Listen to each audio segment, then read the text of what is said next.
And congratulations on the successful conclusion of another year with CISP. As I learned from your latest annual report,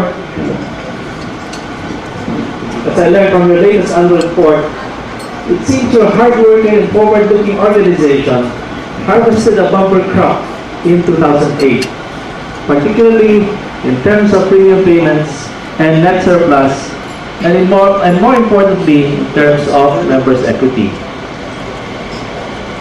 In these times, when a number of pre-need and insurance companies position, it is heartening to know that CISP, which caters mainly to cooperatives and labor unions and blue-collar and informal sectors of society, is in a stable position and can look forward to more years of delivering its own brand of Social Security through affordable insurance packages, in that they are not adequately protected, such as the informal sector or the urban poor and the farmers.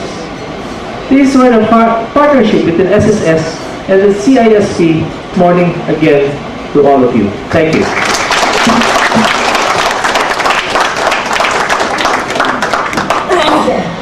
In sincere acknowledgement of his unrelenting support and cooperation given to CISP, as manifested by the courtesies extended and the inspiration and insight shared as keynote speaker, which truly contributed immensely to the successful conduct of the CISP 35th General Assembly, presented this 11th day of June 2009 at the Sulu Hotel, Matalino Road, Diliman Civic District, Quezon City.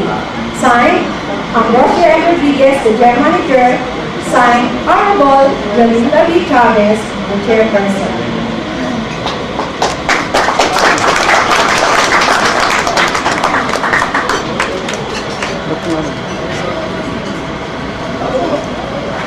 Ang ating pong susunod na guest speaker, hailed from Los Baños, Laguna.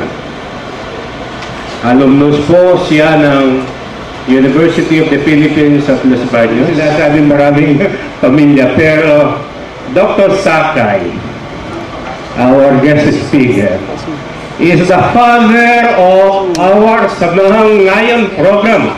Ladies and gentlemen, my former boss and father of CISP, Dr. Orlando J. Sakay. Ito ay Kalido.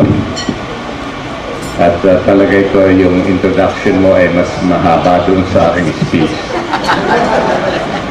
Nung inimbita akong pumunta rito, kala ko attend lang ako palagi speaker ngayon that are sharing our celebration of the anniversary of CISP. Magandang umaga po sa inyo lahat. Akong pala ang pinagdaanan ng CISP. Pero ito lang ang masasabi ko. Sa lahat ng mga programa noong panahon ni Presidente Marcos, bilangin nyo kung ilan pa ang nandyan na buhay. Baka ito lang.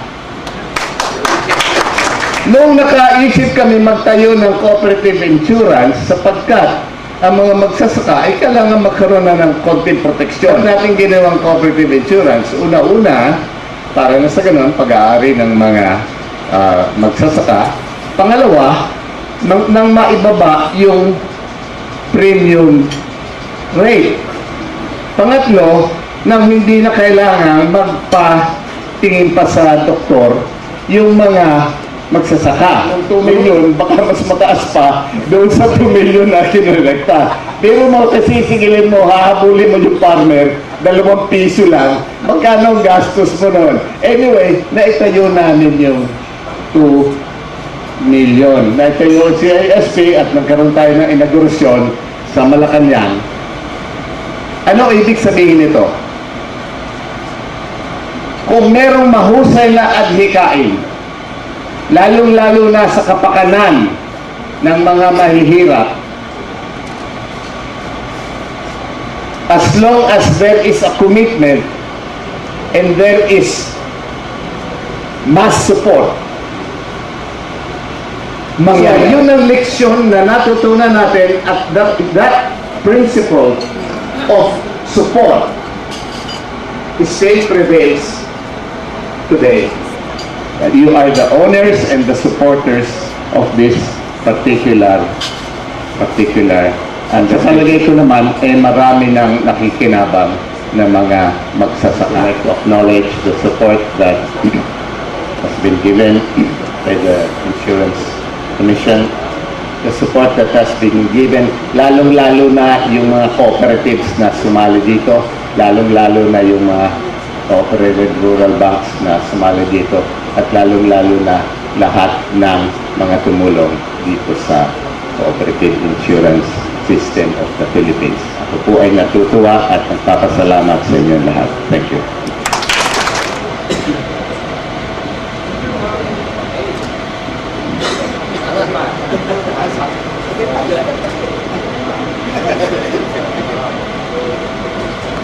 Our distinguished guest, the founding chairman of CISP, Dr. Zakay, the members of the board of directors of CISP, headed by our chairperson, Honorable Lilian Chavez, management, headed by Manager Ambrosio Rodriguez, our CISP partners and members. One of our partners is here, the Stronghold Insurance, headed by Mr. De Los Reyes. Ladies and gentlemen, it is my honor and privilege to present to you the Honorable Head of the Insurance Commission, Attorney Eduardo T. Manilo. Board of Trustees of the CISP, officers of the CISP, the guests of CISP, Dr. Lando Zakay, ladies and gentlemen, binabati ko po kayong lahat sa inyong ika-35 General Assembly.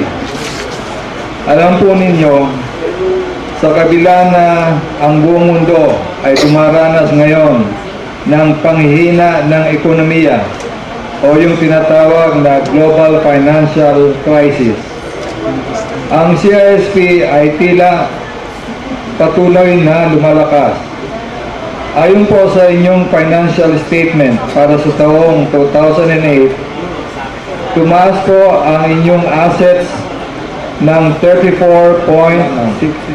Nariyan po naman palagi ang Insurance Commission na umaalalay sa pananalapi at pagpatakbo ng mga insurance companies, kabilang na ang CISP, para siguraduhin di kayo mahihirapan sa oras ng singilan. Naniniwala po ako na lalo pang lalago ang CISP sa inyong suporta at pagsisikap. Magandang umaga po at maraming salamat sa inyong lahat.